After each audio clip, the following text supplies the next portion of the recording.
මේ පාර විභාග ලියන 20යි 26 ඕගොල්ලන්ට ලොකු සපෝට් එකක් දෙන්න යන්නේ. හේතුව ඔයාලා පුතේ දැන් පාඩම් කර කර ඉන්න ළමයිනේ. මේ වෙලාවේ ඔයාලට මේ ගෙසින් පැත්තට ඔළුව දාන්න තියෙන වෙලාව බොහොම අඩුයි. හරි? ඒ නිසා මම මේ කියන මේකට විනාඩි 5ක් ඇයි උපරිම. හරි? මේක අහන්න පට්ට වැදගත් වෙයි. ඒකක් තියෙන එකෙක්ට හොඳ එකක් දාන්න පුළුවන් වෙයි. ලකුණු 90 ගානක. හරි? එතකොට S තියෙන ළමයින් සහ F එන්න ඉන්න ළමයෙකුටත් ගේමක් ගහ ගන්න පුළුවන් වෙයි. හරි?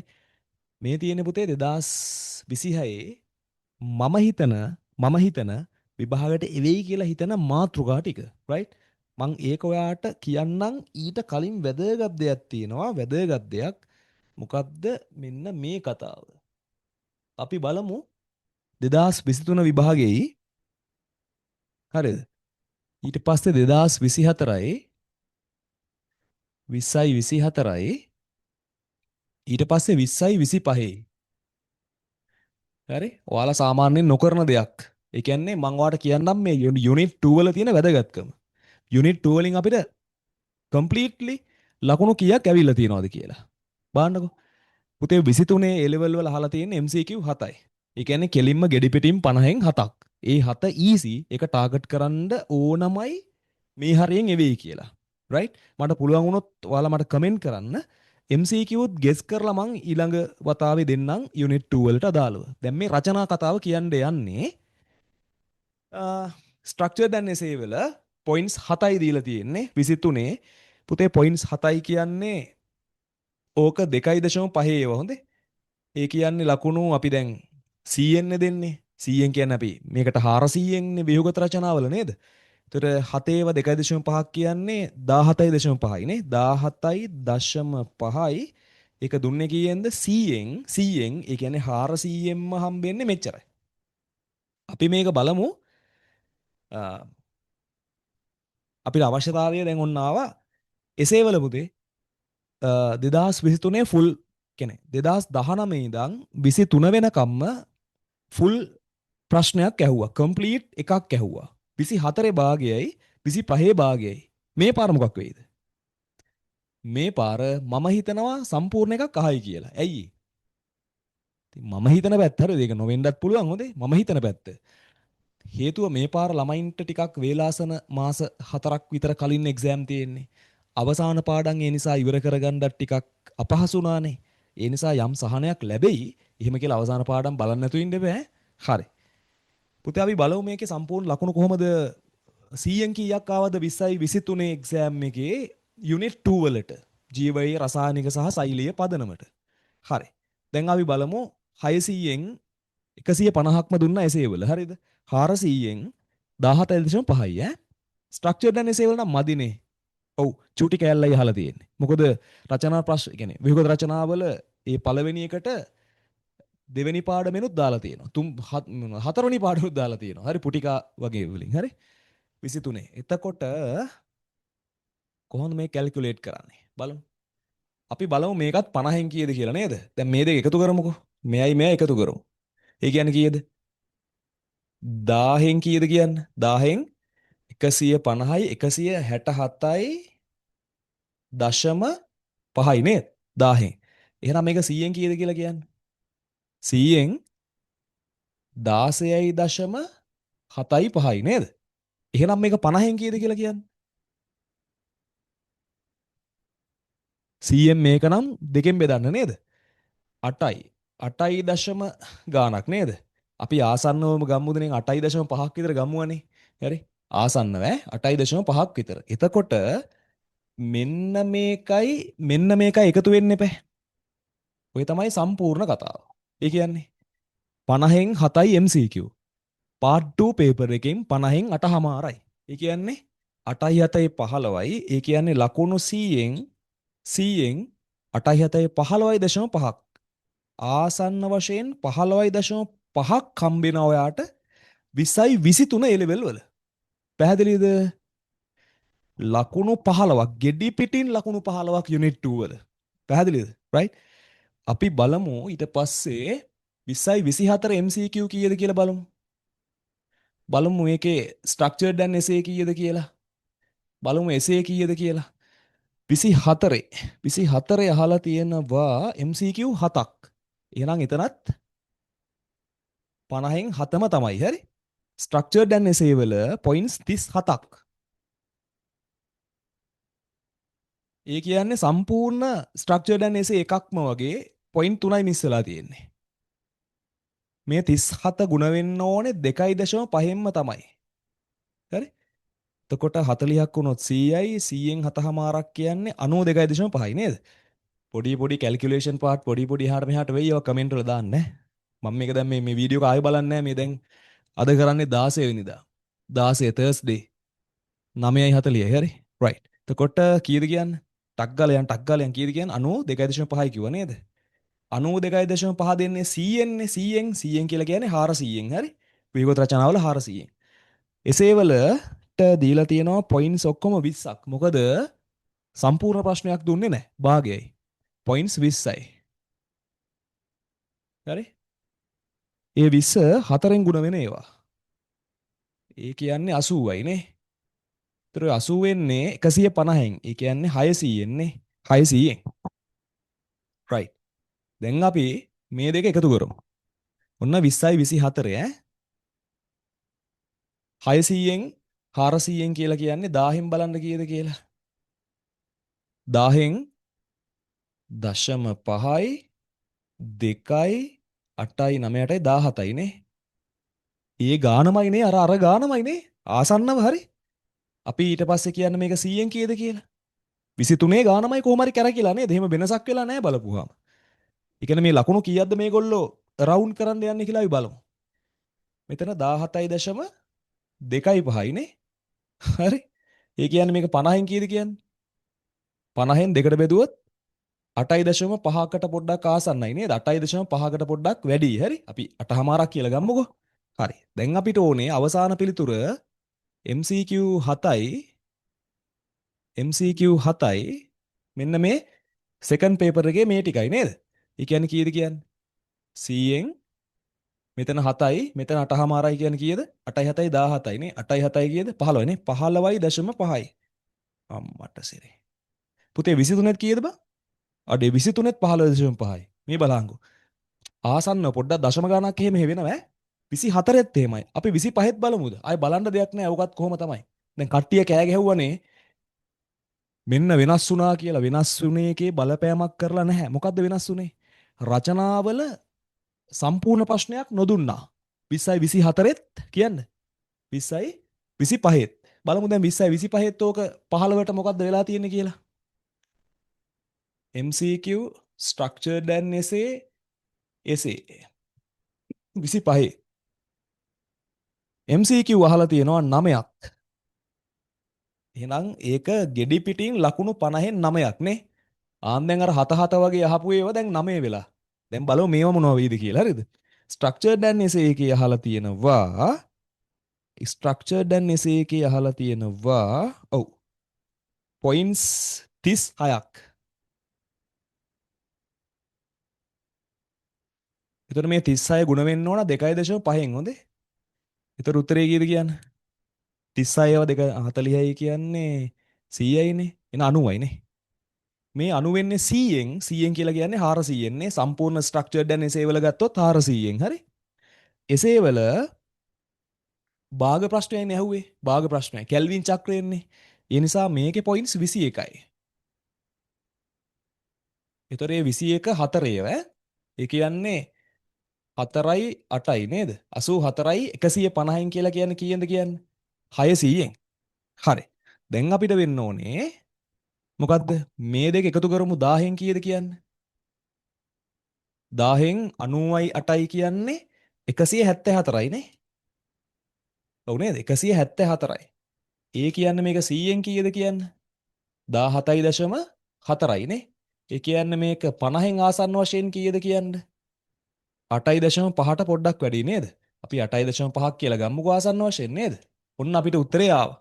දැන් මෙන්න මේකයි එකතු කරා නම් හරිනේ. දැන් 100න් එනවා සම්පූර්ණ ගාන. 9යි 8යි කීයද? අම්මර සිරි 9 9 18යි නේ 17.5යි නෑ. අම්මර සිරි ඔව් යකෝ. 9 8යි කියන්නේ 17.5යි. ඔව් 17.5යි. ඔන්න පොඩ්ඩක් වැඩි වෙලා ගමන. එන ආතල්. මේ බලන්න මේ 9ටයි කීයද 17.5 පිස්සු හැදෙනවා හිතන්න 17.5 කියන්නේ 20ක් වගේ. ඒ කියන්නේ හිතන්න දෙවෙනි පාඩමෙන් පහෙන් එකක් අහලා තිනවා 25 25. හැබැයි මට හිතෙනවා පුතේ මේ පාර 15යි ගානෙම රැඳෙයි කියලා. 15යි ගානේ මේ 15 මාර 15 මාර ඊට 23 15 මාරයි ලකුණු 24ත් 15 මේ 15 මාරයි 25 17.5යි. ඒතරවා හිතන්න මේ පාඩම කොච්චර වැලියබල්ද? එහෙනම් අපි මොකද්ද කරන්න ඕනේ? තේරුණාද? පට්ට වටින කතාවක් මම මේවට කියන්නේ හොඳේ. බලන්න. පුතේ මේ තමයි 2026 එන්න 2026 නෙමෙයි 27 වුණත් එන්න පුළුවන් මාතෘකා ටික. මොනවද කියන්නේ? මම මේ රවුම් කරලා තියෙන පුතේ රසායනික පදනම කියන්න. හරි. ජලය මේ හරියෙන් මේ ටිකෙන් අහලම නෑ. හැබැයි නියුක්ලික් අම්ල ගැන ඇහුවා DNA ගැන ඇහුවා 2021 පිටකොන්ද. හරි එකත් ඇහුවේ නිකන් වෙනස් විදිහකට පිටකොන්දෙන් ඇහුවේ හරියද? ඊට පස්සේ මේ දැන් ඔය මම පස්සේ කියන්නම් ඒ ටික ඔයා පුතේ නිමාඩු බලා ගන්න දැන් මට මේ වෙලාව ගත කරන්න බැරි නිසා හරි නවත්තලා වීඩියෝ නවත්තලා බලා ගන්න හරි මේ තමයි එන්න පුළුවන් මාතෘකාව රයිට් ඊට පස්සේ මම මේවා කියවයි යන්න අවශ්‍ය නැහැ නේ පුතේ ඔයාලා බලන්න හරි දැන් මේවා රචනා මාතෘකා එන්න පුළුවන් තැන් හරි මේ එන්න පුළුවන් තැන් ටික හරිද ඒ කියන්නේ එන්න පුළුවන් හැම එකක් මේ තියෙන්නේ හරි වැරදිලා තේරුම් ගන්න එපා මේ හරි කවුරු හරි කෙනෙක් මේක පාඩම් කරා කියලා ප්‍රශ්නයක් වෙන්නේ නැහැ හරි දැන් අපිට තියෙන ප්‍රශ්නේ මේ පාර එක්සෑම් එකේ කොච්චරක් කොහොම අහයිදනේ ඕක තමයි අපිට තියෙන ප්‍රශ්නේ මොකක් දහන්නේ නේ මොකක් දහන්නේ කියනවට වඩා හොඳ නැද්ද අර වේලාසන මම කියපු කතාව මොකද්ද ලකුණු 100න් කියන්න 16ක් විතර අහනවා 100න් 16ක් විතර අන්නේ chance එක ගම්මු නේද ගන්නෙ කොහමද පුතේ 2019 ඇහුවේ එන්සයිම වලින් මේ සම්පූර්ණ ප්‍රශ්නයක් ඇහුවා ඕකත් කැල්කියුලේට් කරලා බලන්න 15ට රවුන්ඩ් කරලා ඇති හරිද ඊට පස්සේ 2020 දැන් මෙහෙමයි 2019 ළමයෙකුට හිතන්නවත් බෑ කොහෙන් අහයිද කියලා හැම තැනටම ලෑස්ති වෙලා යන්න උනා ඇයි ප්‍රෙෂ් පළවෙනි පාර එයාගේ මේ නිව් සිලබස් පළවෙනි පාර 2020 සෛලීය ශෝෂණයෙන් ඇහුවා සම්පූර්ණ එකක් මොකක්ද ඇහුවේ අක්මා සෛලේක ඒක කෙලින්ම හයිලයිට් කරලා රිසෝස් එකේ දීලා තිනවා අක්මා සෛලේක මෙහෙමයි කියන කතාව හරි ඒතර ඔයා ලියන්න ඕනේ මෙන්න මේ පොයින්ට් මෙහෙම එන්න හරි පැහැදිලිද අක්මා සෛල හෘද පේශී වල වගේ කාය කර්මීය වැඩිපුර ක්‍රියා කරන කට්ටියගේ මෙන්න මෙහෙමයි බලන්න අවබෝධය බැලුවේ ඒකේ නිකන් ලියලා එහෙම බෑ හරි ඊට පස්සේ 20යි 21 ඇහුවා මොනවද මේ බලන්න නියුක්ලික් අම්ලවල කෙලින්ම රසායනික පදනමට ආවා හරි පිටකොන්ද කතාව ඊට පස්සේ අහලා නැති ඒවා බලමු 20යි 22 ඌනණයෙන් ඇහුවා ඒකත් නිකම්ම ඇහුවේ නෑ වර්ණ දේහ සංඛ්‍යාව අඩු වෙන විභාජනය ඒ කියන්නේ ඌනනේ එක ගැන තමයි ඇහුවේ හරිද 2022 23 ආපහු ඇහුවා ප්‍රභා සංශ්ලේෂණයෙන් 23 ප්‍රභා සංශ්ලේෂණයෙන් ෆුල් පේපර් එකක් ඇහුවා රේඛීය ඉලෙක්ට්‍රෝන ගලනයයි මට මතක විදියට ඊට පස්සේ මොකක්ද ඇහුවේ මේ ඔව් 2023 රේඛීය ඉලෙක්ට්‍රෝන ගලනය ඇහුවා තව ඇහුවා C4 වල වැදගත්කම් ඇහුවා හැබැයි මේක එක හිලක් ඉතුරු කරා මොකක්ද ඒ හිල කැල්වින් චක්‍රය ඒක ඇහුවා 25 දැක්කද හරි කවුරුත් හිතන්නේ දැන් 23 ප්‍රභා සංශ්ලේෂණය ආපු නිසා අහන්නේ පිස්සුද එහෙම වෙන්නේ නැහැ දැන් ගිය පාර ළමයින්ට මම කැල්වින් චක්‍රය ගෙසිම් වල කිව්වා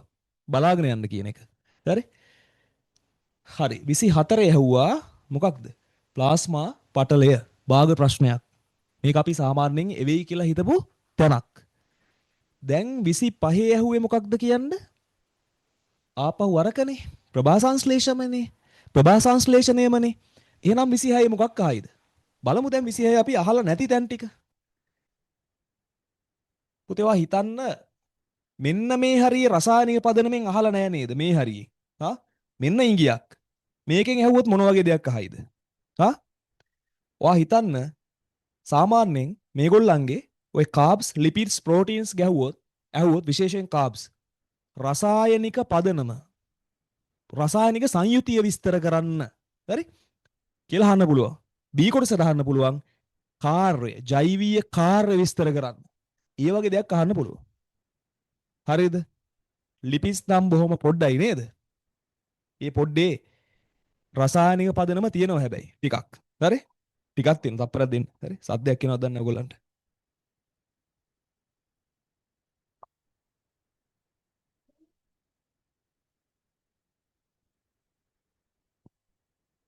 හරි.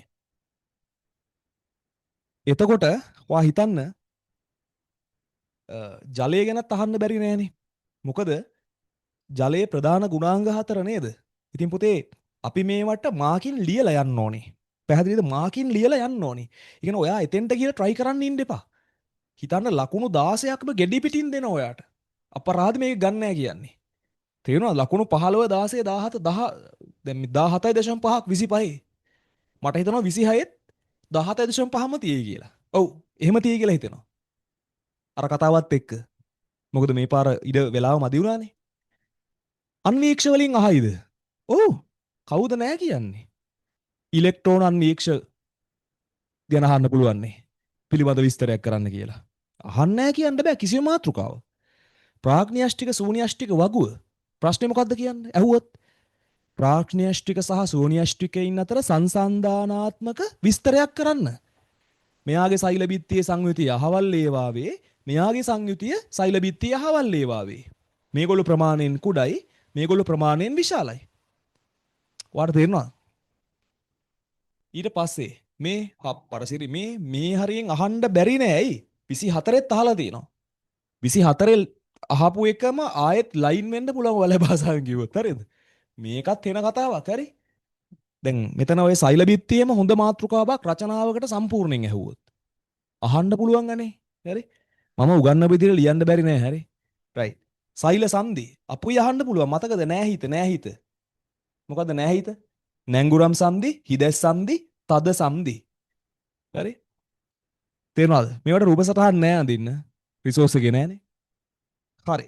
ඊට පස්සේ පුතේ ඉතින් සෛල චක්‍රය අනුන්නේ දැන් ඌනනේ එක ඇහුවා කියලා ඌනනේ දෙක අහන්නේ නෑ ආය. මොකද ඒක අනූනනයමයිනේ. හැබැයි ඉතින් අනූනනය ගැන අහයි නේද? මේක ගැන අහන්න පුළුවන්. අහන්න පුළුවන්. සෛල චක්‍රයත් පට්ට ලේසියිනේ මොකද්ද?